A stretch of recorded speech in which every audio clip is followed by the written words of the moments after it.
Today, Federal Reserve Board Chairman Bernanke came before the Financial Services Committee. He comes twice a year under the Humphrey Hawkins bill law that was passed many years ago, and he's supposed to be reporting on how monetary policy affects the economy. But we've drifted a long way from that. They don't hardly talk about monetary policy anymore or money supply figures, and they talk about central economic planning and what kind of problems that we're facing today. Of course, we're facing a lot of problems financially, and they're talking about the housing bubble and all the things that we have to do. But the big debate going on right now is how much more power, regulatory power, will be given the Federal Reserve System. And of course that concerns me because I think the Federal Reserve should have less power, not more. I argue that we should regulate the Fed, not the private market economy.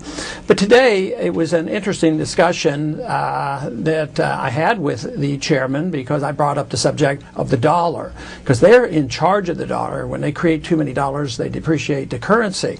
But my question to him was whether or not inflation, that is, as conventionally understood, the rising prices is literally a tax. And that is what I argue, that when we don't have enough money for the Congress, we send Treasury bills over to the Federal Reserve. They create money out of thin air. That depreciates the money and causes some prices to go up. And that is what people refer to as inflation. And to my pleasant surprise, he acknowledged it. He says, yes, inflation is a tax, but it's sort of a hidden tax, a tax that a lot of people don't know and understand.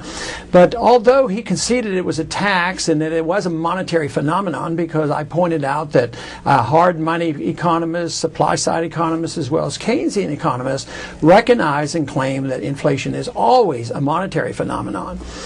But what the Federal Reserve does, and all those who don't want to stop the inflation do, is they start talking about prices themselves. And that is exactly what the chairman of the Federal Reserve did. As soon as he acknowledged that inflation was a tax, he says, yes, but oil prices can go up for other reasons. And he was wanting to concentrate on prices, which is true to some degree. Prices go up for various reasons. But the point being, though, the really important issue is the monetary issue on why prices go up.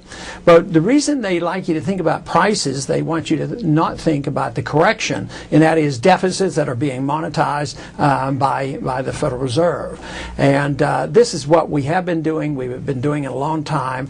The real problem with the inflation tax is so unfair. It's so regressive. Poor people suffer much more than others. And individuals who benefit are those who get to use the money first. Government, banks, big corporations, Wall Street, they get benefits from using money when it still has purchasing power. But as this money circulates, then individuals pay more for their energy or for medical care or for education or food. It literally is a tax. And if more people would see that and understand that, they would think more about the Federal Reserve. And I think in the last several months, in the last year, more people have become aware of this, that the Federal Reserve has an important role they play an important role in causing this inflation. And someday we're going to have reform, because at the rate we're going today, we resort daily on inflating the money supply. No matter who gets into trouble, the Federal Reserve opens up the line of credit, the banks comes, Freddie Mac, Fannie Mae come, and also the Congress goes to the Fed. We run up the deficits. All the pressure is put on the dollar. And in the last 35 years or so, since the breakdown of the Bretton Woods Agreement, we have had a buildup of a dollar bubble. We've heard about the housing bubble and the NASDAQ bubble and the various bubbles that burst, and then we go through a period of suffering. But what we're witnessing now is the beginning of the bursting of the dollar bubble, where there's loss of confidence, and we can't get away with continuing to just create new money. We've had the privilege over these many years of exporting our inflation. The Federal Reserve has had an easy job these last several decades because they haven't had to buy up all the debt, whether it's the Treasury debt, and they haven't had to buy up the Fannie Mae's and the Freddie Mac and the mortgage securities. Foreigners have done that. Foreigners right now hold $1.3 trillion of mortgage securities, and China's the biggest holder. So in a way, they have provided a benefit for us. But now we will have to pay because they're not buying them as much, and this means that the dollar is going down and probably will continue to go down a long time. If it gets out of hand, there'll have to be a new monetary system. What I'd like to see is Congress to wake up, realize that if we lived within our means, had a different foreign policy, and didn't have these deficits and had the Federal Reserve reined in, we could restore confidence.